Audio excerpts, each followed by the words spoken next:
Hi friends, నమస్తే అండి. మీ కవిత మళ్ళీ మీ ముందుకు వచ్చా అండి ఒక రెసిపీతో. ఈరోజు ఆ కాకరకాయ అంటారు. ఈ కాకరకాయతో ఫ్రై అండి. ఆ కాకరకాయ అంటే ఇలా ఉంటాయి చూడండి. మనకి ఈ కాకరకాయతో మనకంటే ఈ సీజనల్ గానే దొరుకుతాయండి. ఈ కాకరకాయలు మనకి ఎక్కువగా కూడా ఈ శ్రావణ మాసంలోనే దొరుకుతాయి. ఇవి ఫ్రై చేసుకోవచ్చు, దీంతో పులుసు పెట్టుకోవచ్చు, మనము పికిల్ నిల్వ ఉండే పచ్చడి పెట్టుకోవచ్చు, మనము 1 year దీంతో చాలా వెరైటీస్ చేసుకోవచ్చు అండి. నేను మాత్రం ఇప్పుడు కొంచెం కర్రీ ఒకటి చేసి చూపిద్దామని మేము ముందుకు వచ్చాయండి. దానికి కావాల్సిన ఇంగ్రీడియంట్స్ చూద్దాం రండి.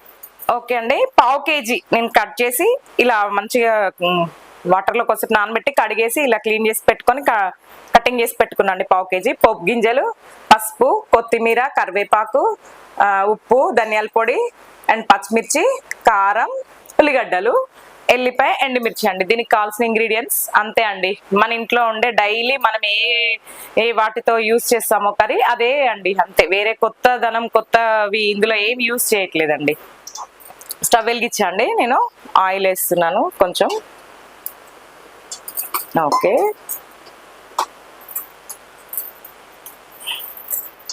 ఓకే అండి. ఎల్లిపాయ ఇలా కచ్చపిచ్చ దంచుకోవాలి మనము. అల్లం వెల్లిపాయ కూడా మీకు ఇష్టం ఉంటే వేసుకోండి, కొంచెం ఇష్టం, అది మన టేస్ట్ మీరు వేసుకోవాలనుకుంటే వేసుకోండి. నేను ఎల్లిపాయలు వేస్తున్నాను ఓన్లీ. ఓకే అండి, ఎండుమిర్చి,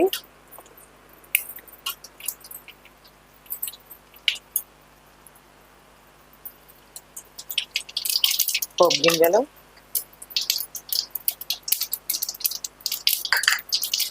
నెక్స్ట్ ఎల్లిపాయలు,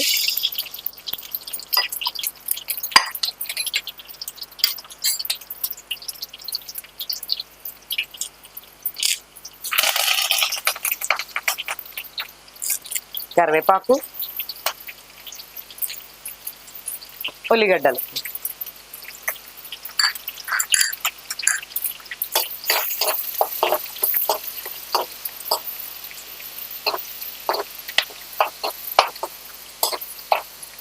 మంచి స్మెల్ వస్తుందండి, పోపు స్మెల్. ఎల్లిపాయ, ఉల్లిపాయ ఇది కొంచెం అవ్వగానే ఈ కాకరకాయ వేసేసి చూడండి. కాకరకాయలు వేసేస్తున్నా.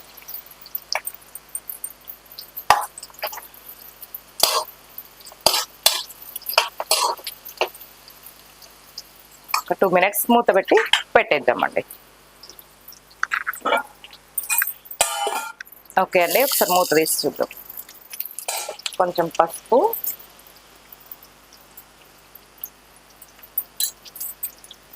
కొంచెం కొత్తిమీర ఇప్పుడు వేస్తున్నాండి, మళ్ళీ తర్వాత కూడా వేస్తాను.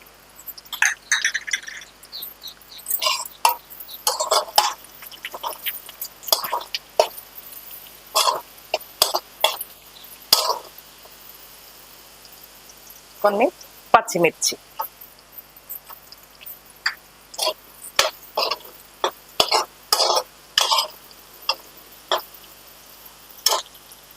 కొంచెం సాల్ట్ కొద్దిగా వేస్తున్నాండి, వాటికి ముక్కలకు పట్టడం కోసం ఓన్లీ.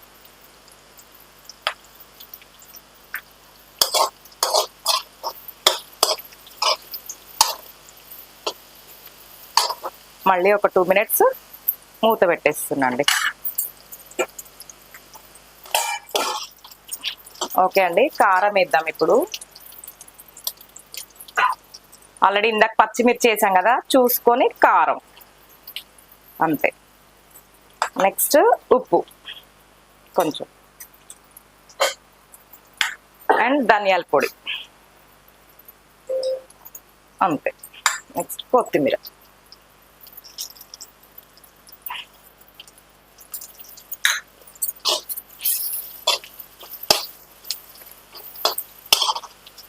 కలిపేసి ఒక 2 minutes దానికి అంతా పట్టే వరకు ఉంచేసి బంద్ చేసుకోవడం. చాలా ఈజీ, చాలా సింపుల్, తొందరగా అయ్యే కర్రీ అండి ఇది.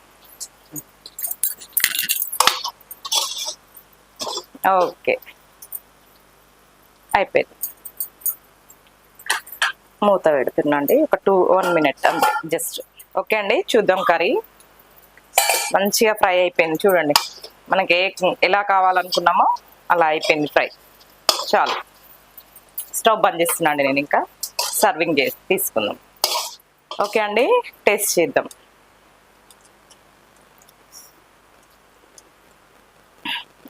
ఈ కర్రీ చాలా బాగుంటదండి. ఇది మనకి ఇక్కడ నల్గొండలో తక్కువ దొరుకుతాయి, హైదరాబాద్ లో ఖమ్మంలో బాగా దొరుకుతాయండి, బాగా వస్తాయి అక్కడ.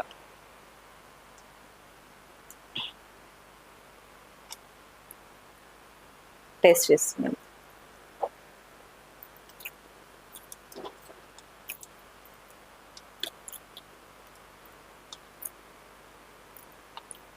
సూపర్ అండి.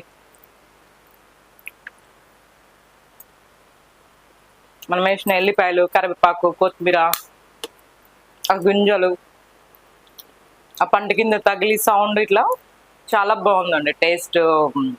మనం మింగుతుంటే కూడా ఆ ఫ్లేవర్స్ అన్నీ మనకి తెలుస్తున్నాయి. చాలా బాగుందండి. థ్యాంక్ యూ అండి. బై బై అండి. నెక్స్ట్ రెసిపీతో కలుద్దాం. షేర్ చేయండి, లైక్ చేయండి, సబ్స్క్రైబ్ చేయండి, కామెంట్ చేయండి. బాయ్.